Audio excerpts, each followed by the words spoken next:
प्रणाम, नमस्कार, वंदे मातरम। मैं गज प्रसन्न मधुबनी से आपका भाई, और आज रामनवमी के पावन अवसर पर आपसे मिलते हुए बहुत ही अच्छा लग रहा है। जैसा कि हम सभी जानते हैं, हिंदुओं का एक महान पर्व है रामनवमी उत्सव।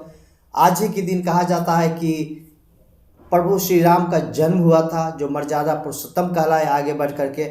और आपको ज्ञात होगा ही कि राम भगवान भी हमारे शिव की पूजा अर्चना की थी। उन्होंने रामेश्वरम में जब वो लंका विजय के लिए जा रहे थे, तो रास्ते में रामेश्वरम उन्होंने बालू का शिवलिंग बना करके पूजा अर्चना किए थे, जो अभी रामेश्वरम में है और उसे हम सभी देख सकते हैं। तो कहने का मतलब ये है कि आज रामनवमी के पावन अवसर पर आप सभी से बात करते हुए बहुत ही अच्छा लग रहा है। और आज भी हम सभी संकल्पित हो कि साहब श्री जो बताए हैं उस मार्ग पे हम चलेंगे, लोगों को बताएंगे शिव हमारे गुरु हैं। अभी आप देखेंगे कि बहुत जगह शिव चर्चाएं हो रही है और भीड़ पहले से कई गुना अधिक हो रहा है, कई गुना अधिक भीड़ हो रहा है। तो इस भीड़ आखिर हो क्यों रहा है? क्या हम लोगों ने कभी सोचा है? भीड़ इसलिए हो रहा है कि साहब श्री की इच्छा थी कि मैं शरीर में न रहूंगा तो मैं बहुत अधिक काम करूंगा, और साहब श्री वो काम कर रहे हैं। तो हम सभी पीछे क्यों हैं भाई साहब? हाँ, हम पीछे नहीं हैं, लेकिन हमारे क्षेत्रों में लोग तो पीछे हैं। उन्हें कौन जगाएगा, कौन बताएगा, कौन समझाएगा? क्योंकि अभी भी उन्हें भ्रमित करने वाले बहुत से लोग हैं। आप चतुर्थ परिपत्र में पढ़े होंगे। चतुर्थ परिपत्र या लेटेस्ट परिपत्र जो आया है, जो अर्चित भैया के द्वारा वो संप्रेषित किया, लिखा गया 4 पन्ने का चतुर्थ परिपत्र है। उस परिपत्र में जो साहब श्री अपने समय में उन्होंने उस परिपत्र को, चारों परिपत्र को एक जगह समायोजन करके उस परिपत्र को निकलवाए हैं। उस परिपत्र को यदि आप पढ़ेंगे तो पाएंगे कि बहुत से लोग स्वलाभ के लिए क्षेत्रों में भ्रम फैला रहे हैं, और भ्रम फैलाकर शिव कार्य कर रहे हैं।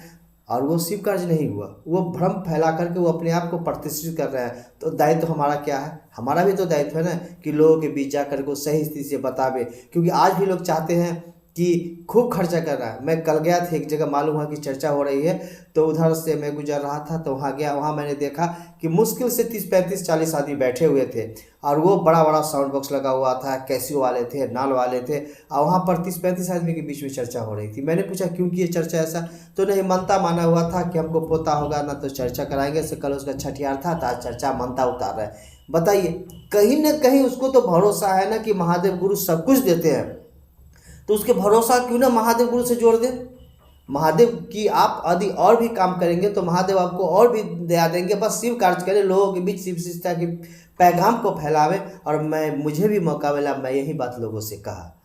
बस हम सभी अपनी अपनी जिम्मेवारी ले लें कि अपने अपने क्षेत्रों में या जहाँ कहीं मौका मिले वहाँ शिव की बातें लोगों को बतावेंगे, उन्हें समझावेंगे। और एक और काम करना है, यदि ये छोटी सी जो पुस्तिका है जो अक्सर लोग जेब में रखते हैं, हमारे गुरु शिष्यानुभूति, इसको भी लोगों को पढ़कर सुनावे, उपलब्ध हो। जो पढ़ने वाले लोग हो उन्हें ये उपलब्ध करावे। उसके बाद अनमिलाकर, इस अनमिलाकर को भी लोगों को हमें देना चाहिए, उसे बताना चाहिए कहाँ मिलेगा।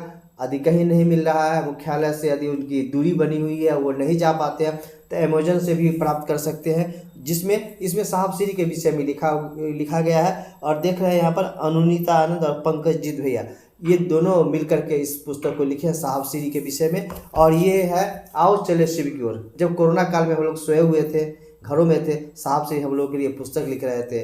वो तो जानते थे ना कि हम शरीर में नहीं रहेंगे तो फिर मार्गदर्शन कौन करेगा। और साहब श्री पुस्तक के रूप में एक बहुत सशक्त मार्गदर्शक हमारे बीच उपस्थित किए हैं। तो हम सभी को निश्चित रूप से ये दोनों पुस्तक को पढ़ना चाहिए और निश्चित रूप से शिव कार्य में आगे बढ़ना चाहिए। तो आज रामनवमी के अवसर पर मेरी इच्छा हुई कि आप सभी से बात कर लूँ, तो यही बात किया हूँ। निश्चित रूप से हम सभी साहब श्री की जो संकल्प को अपना बनाकर आगे बढ़ेंगे। शिव हमारे गुरु हैं, जन जन को बताएंगे। इसी के साथ आग्रह और निवेदन के साथ आप सभी को मेरा प्रणाम है। प्रणाम, नमस्कार, वंदे मातरम। और रामनवमी का पावन अवसर है। जय श्री राम।